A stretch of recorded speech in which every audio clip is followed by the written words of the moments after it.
dans Genèse chapitre 6, verset 2. Mais avant d'aller dans Genèse 6, 1, il est dit, lorsque les hommes eurent commencé à se multiplier sur la surface de la terre, il y a virgule, dans d'autres versions, c'est point virgule. Dans d'autres versions aussi, c'est lorsque les humains eurent commencé à se multiplier sur la surface de la terre. Dans le verset 2, je vais aller dans la traduction du Monde Nouveau, il est dit ici, les fils du vrai Dieu remarquèrent que les filles des hommes étaient belles. Il y a point ici. Ils se mirent donc à prendre pour femmes toutes celles qu'ils voulaient. Et à point. Donc, on vous apprend dans Genèse, chapitre 6, verset 2, que les fils du vrai Dieu. Donc, quand on dit ici le vrai Dieu, ça suppose qu'en ce moment, à cette époque, selon les Bibles classiques, il y avait déjà un faux Dieu ou des faux dieux. Et dans la traduction officielle de liturgique, il est dit les fils des dieux. Les fils des dieux. Déjà dans la Bible en français courant, plutôt dans traduction du Monde Nouveau, on vous apprend que c'était les fils du vrai Dieu, tandis que dans d'autres versions, le même chapitre, le même verset, mais dans une autre version, il est dit ici les fils des dieux. Et on sait que les dieux ont possédé les Elohim. S'aperçurent que les filles des hommes étaient belles. Bible, parole de vie. Les habitants du ciel voient que ces filles sont belles et ils choisirent les femmes parmi elles. Bible Shuraki, les fils des Elohim. Vous voyez? Puisque certains vous diront que le mot Elohim est plus ancien dans la Torah, est très très ancien que Dieu, l'Éternel. Voilà, on va peut-être dire Yahvé parce que Yahvé s'est fait connaître à Moïse, ainsi de suite, selon les Bibles classiques. Mais dans la Bible Shuraki, il est dit ici les fils des Elohim. Bible du rabbinat français Zadokan, il est dit ici les fils de la race divine. Traduction Abbé Filion, les enfants de Dieu. Traduction Fabre Olivette, il est dit, or, les êtres émanés d'Elohim, Elohim. Traduction Samuel K.N., il est dit, les fils des grands. On s'arrête d'abord là. On vous apprend que les fils des grands. La question est de savoir, de quel fils ici on fait allusion? Ça s'est passé en quelle époque? Si on veut calculer les dates par rapport à l'histoire, on va vous apprendre quelque chose durant cet enseignement, dans ce live, ce direct. Ça va constiper, déstabiliser beaucoup. D'autres aussi vont apprendre beaucoup de choses. Donc, comme j'ai lu tantôt au départ, dans Genèse chapitre 6, verset 1, on vous apprend que lorsque les hommes eurent commencé à se multiplier sur la surface de la terre, verset 2, les fils de Dieu, dans notre version, les habitants du ciel, les fils des Elohim, les fils des dieux, les enfants de Dieu, virent que les filles des hommes étaient belles. Genèse chapitre 6, verset 4, Bible en français courant, c'était l'époque. Donc, on va même vous donner l'époque, on va essayer de vous ramener dans cette époque. C'était l'époque où il y avait des géants sur la terre. Il en restait même plus tard. Plus tard, en quel moment? Non point après. Ici, là, selon les Bibles actuelles classiques, c'est à l'époque où les géants, à l'époque où les fils de Dieu sont venus sur la terre, ils ont couché, ils ont eu des rapports sexuels avec les filles des hommes sur la terre. Et c'est à l'époque où les géants sont apparus. Donc, c'était leur progéniture. C'était leurs enfants qui étaient des géants. Dans d'autres versions, on dit les Néphilim. C'était l'époque où il y avait des géants sur la terre. Il en resta même plus tard. Ceux-ci étaient les héros de l'Antiquité, virgule, au nom célèbre. Ils étaient nés de l'union des habitants du ciel avec les filles des hommes.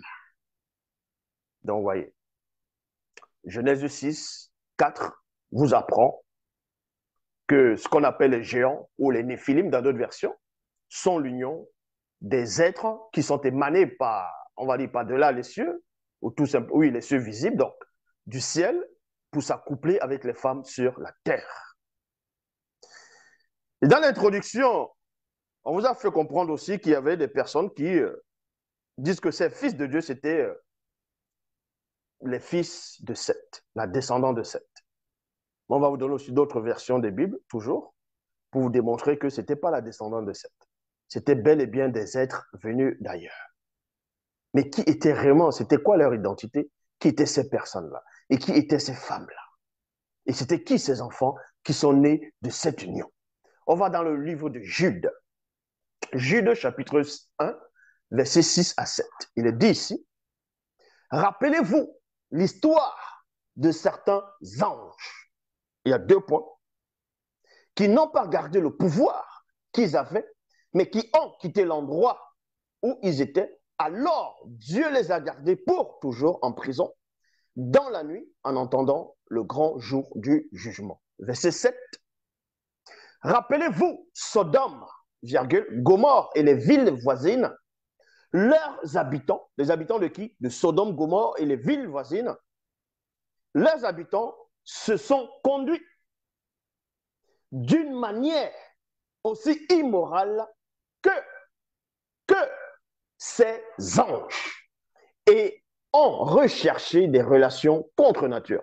Traduction du mot nouveau, il est dit ici, de la même manière, Sodome et Gomorrhe et les villes voisines qui se sont livrés à des actes sexuels d'une immoralité répugnante et ont cherché à satisfaire des désirs charnels contre nature.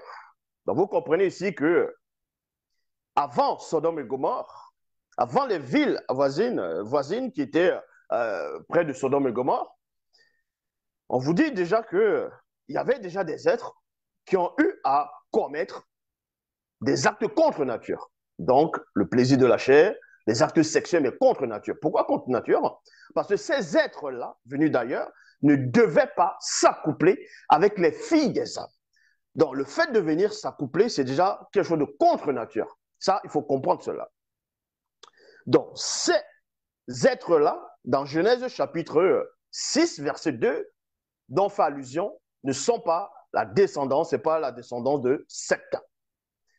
C'est les fils de Dieu. Selon les Bibles classiques, en gros, ce sont des anges. C'est un groupe d'anges qui sont descendus sur terre, qui ont eu des rapports sexuels avec les femmes sur cette terre.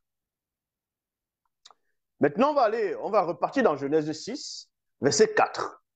Et c'est là où vous allez comprendre quelque chose. Dans la Bible, en français courant, c'était l'époque où il y avait des géants sur la terre. Il en resta même plus tard. Ceux-ci étaient des héros de l'Antiquité, au nom célèbre qui étaient nés de l'union des habitants du ciel avec les filles des hommes. Ils ont essayé de dater, ils ont dit que c'était les enfants, donc les Néphilim, les géants, qui étaient de l'union de ces êtres-là, de ces créatures, des fils de Dieu, les enfants de Dieu, donc les habitants du ciel. On dit que ça, c'est les enfants sont nés et c'était ceux-là qui étaient célèbres pendant l'Antiquité. On va donc voir à quelle période l'Antiquité a commencé, a débuté, mais avant de savoir en quelle période l'Antiquité a débuté selon les historiens, on va voir qui étaient les héros, puisqu'on fait allusion aux héros qui étaient fameux dans l'Antiquité. Vous pouvez vérifier. Faites comme ce qu'on appelle les chrétiens de Béret dans les Bibles classiques. Et comme j'ai donné le verset au début, dans Jean 3, 11, dans Jean 3, 11, nous disons ce que nous savons et l'on rend témoignage de ce qu'on a vu, de ce dont nous avons pénétré en profondeur.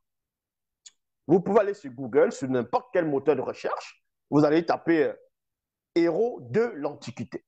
On va vous donner des noms de certains selon voilà, les recherches, certains noms des héros de l'Antiquité. Et héros de l'Antiquité, on retrouve Héraclès. Héraclès, c'est ce qu'on appelle Hercule dans la mythologie grecque, et chez les Romains, c'est Héraclès. Maintenant, il y a Achille, il y a Ulysse, Thésée, Énée, et il y a d'autres. On ne va pas citer tous les héros de l'Antiquité ici. Donc, vous comprenez premièrement que les héros de l'Antiquité n'étaient pas les Hébreux. Est-ce que vous comprenez? Ce ne sont pas les Hébreux, ce n'est pas les enfants d'Israël, ce n'étaient pas des Juifs. C'était ceux de la mythologie grecque. Maintenant, quand vous tapez le tout premier héros de l'Antiquité, ce n'est ni Héraclès, ni Achille, ni Ulysse, Thésée, Énée et autres. C'est plutôt Gilgamesh. Vous allez taper l'épopée de Gilgamesh, donc l'histoire de Gilgamesh en Mésopotamie antique. Et Gilgamesh était fils de la déesse Nisun. Donc, lui-même, c'était, on va dire, selon le langage que les gens pouvaient employer, c'était un dieu ou un demi-dieu. Quand on essaie de représenter Gilgamesh, Gilgamesh était un géant. C'est un géant qui était, il était roi d'une grande cité. Et là-bas, il faisait ce qu'il voulait, il avait droit de cuissage. Donc, avant que une femme aille en mariage, Gilgamesh doit d'abord goûter cette femme-là, c'est-à-dire avoir des rapports sexuels avec cette femme. Il avait une force terrifiante. Et il n'était pas immortel, mais il pouvait vivre très, très, très, très, très longtemps parce que c'était le fils d'une déesse, c'est-à-dire déesse de haut rang. C'est là vous comprenez que les auteurs des Bibles actuelles classiques, donc le livre de la Genèse, que eux vont appeler la Torah, est tout simplement un plagiat de l'histoire des dieux grecs, c'est-à-dire de la mythologie grecque. Et les Grecs eux-mêmes ont plagié l'histoire de Gilgamesh dans le récit de l'épopée de Gilgamesh. Et vous allez aussi comprendre, avec les preuves que je vais vous donner, que ceux même de l'épopée de Gilgamesh, qui sont venus rédiger ces torchons, aussi ils ont pris ça parmi le peuple noir. Et c'est l'histoire qui date de très très très longtemps, l'histoire de les êtres sont venus sur la terre, sont accouplés avec les femmes sur la terre. Maintenant, il y a plusieurs civilisations qui essaient de plusieurs religions, plusieurs dogmes, plusieurs formes de spiritualité qui essaient de parler en fonction de leurs propres connaissances, les propres visions.